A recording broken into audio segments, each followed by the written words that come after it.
Saudara-saudariku yang terkasih dalam Kristus, selamat bertemu kembali dalam kutipan Injil dan renungan harian pada hari ini. Salam sejahtera buat saudara-saudari semua dimanapun Anda berada. Damai dan sukacita oleh Roh Kudus melimpahi dalam hati dan kehidupan saudara-saudari semua. Amin. Saudara-saudari yang terkasih dalam Kristus, marilah kita berdoa sebelum mendengar firman Tuhan dan renungan pada hari ini.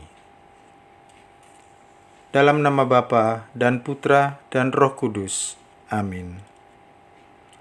Ya Allah Bapa kami, pada awal hari yang baru ini, kami mengunjukkan salam bakti kepadamu, bersama-sama semua malaikat dan orang kudus, bersama segala manusia yang pada awal hari ini mengarahkan hatinya kepadamu. Engkaulah pencipta kami, maka kami menyembah Dikau.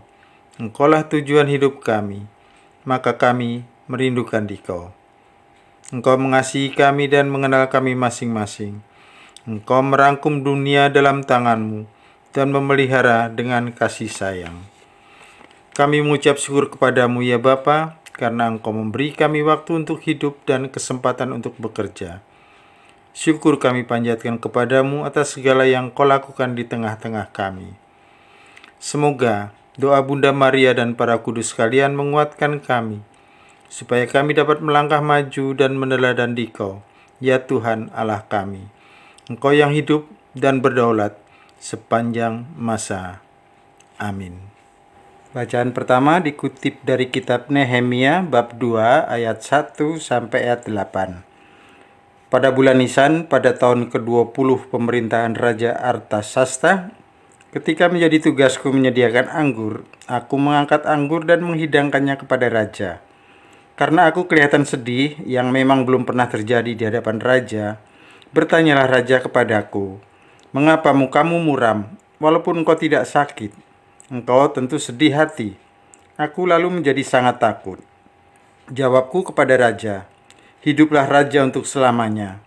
Bagaimana mukaku tidak akan muram, kalau kota tempat makam leluhurku telah menjadi reruntuhan, dan pintu-pintu gerbangnya habis dimakan api?"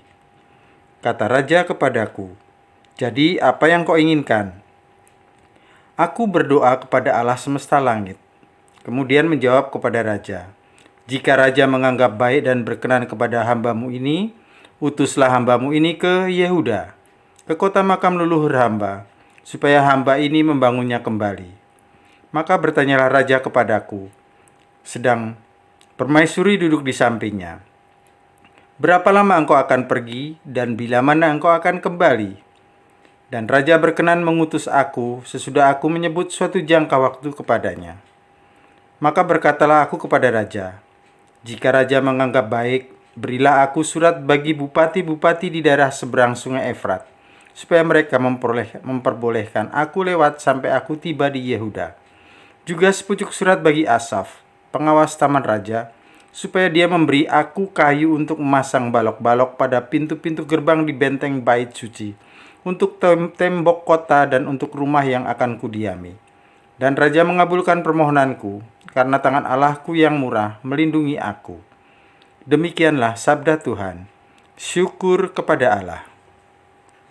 Mazmur tanggapan. Biarlah lidahku melekat pada langit-langitku, bila aku tidak mengingat Engkau. Refrain. Biarlah lidahku melekat pada langit-langitku, bila aku tidak mengingat Engkau. Di tepi sungai-sungai Babel, di sanalah kita menangis apabila kita mengingat Sion. Pada pohon-pohon gandarusa di tempat itu, kita menggantungkan kecapi kita. Refrain. Biarlah lidahku melekat pada langit-langitku, bila aku tidak mengingat Engkau. Sebab di sanalah orang-orang yang menawan kita meminta kepada kita memperdengarkan nyanyian, dan orang-orang yang menyiksa kita meminta nyanyian sukacita. Refrain. Biarlah lidahku melekat pada langit-langitku, bila aku tidak mengingat Engkau. Bagaimana mungkin kita menyanyikan nyanyian Tuhan di negeri asing? Jika aku melupakan Engkau, hai Yerusalem, biarlah menjadi kering tangan kananku. Refrain. Biarlah lidahku melekat pada langit-langitku, bila aku tidak mengingat Engkau. Biarlah lidahku melekat pada langit-langitku, jika aku tidak mengingat Engkau, jika aku tidak menjadikan Yerusalem puncak sukacitaku. Refrain, biarlah lidahku melekat pada langit-langitku, bila aku tidak mengingat Engkau. Haleluya, haleluya. Segala sesuatu kuanggap sebagai sampah, agar aku memperoleh Kristus dan bersatu dengannya. Haleluya, haleluya. Semoga Tuhan beserta kita, sekarang dan selama-lamanya.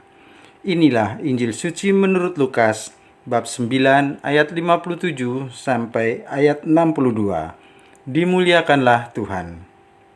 Sekali peristiwa, ketika Yesus dan murid-muridnya sedang dalam perjalanan, datanglah seorang di tengah jalan berkata kepada Yesus, "Aku akan mengikuti Engkau, kemanapun Engkau pergi." Yesus menjawab, "Serigala mempunyai liang dan burung mempunyai sarang, tetapi Anak Manusia tidak mempunyai tempat untuk meletakkan kepalanya." Lalu kepada orang lain Yesus berkata, "Ikutilah aku." Berkatalah orang itu, "Izinkanlah aku pergi dahulu menguburkan Bapakku." Tetapi Yesus menjawab, "Biarlah orang mati mengubur orang mati, tetapi engkau pergilah dan wartakanlah kerajaan Allah di mana-mana." Seorang lain lagi berkata, "Tuhan, aku akan mengikuti Engkau, tetapi izinkanlah aku pamitan dahulu dengan keluargaku." Tetapi Yesus berkata, "Setiap orang yang siap untuk membajak, tetapi menoleh ke belakang, tidak layak untuk kerajaan Allah." Demikianlah sabda Tuhan. Terpujilah Kristus. Saudara-saudaraku yang terkasih, apabila seseorang ingin bekerja dalam suatu perusahaan, tentunya ia harus memenuhi segala persyaratan yang diminta, serta harus tunduk pada peraturan yang berlaku di perusahaan itu. Bila orang itu tidak memenuhi syarat, maka ia tidak akan diterima. Dan bila ia melanggar ketentuan yang berlaku, maka ia akan mendapatkan sanksi atau dikeluarkan. 3 orang datang kepada Yesus dan minta untuk mengikutinya. Orang pertama meminta kejelasan tujuan dan tempat kemana Yesus akan pergi. Orang kedua meminta untuk pergi menguburkan ayahnya dahulu. Dan orang yang ketiga ingin diberi kesempatan untuk berpamitan dahulu dengan keluarganya. Kepada ketiga orang itu, Yesus memberikan jawaban-jawaban yang menantang, yang membuat mereka berpikir keras dan membuat pilihan tegas. Bagi Yesus, hal mengikuti Dia menuntut kesiapan dan kesediaan diri yang totalitas, tanpa syarat. Ayub mengalami pergumulan untuk memahami maksud Allah.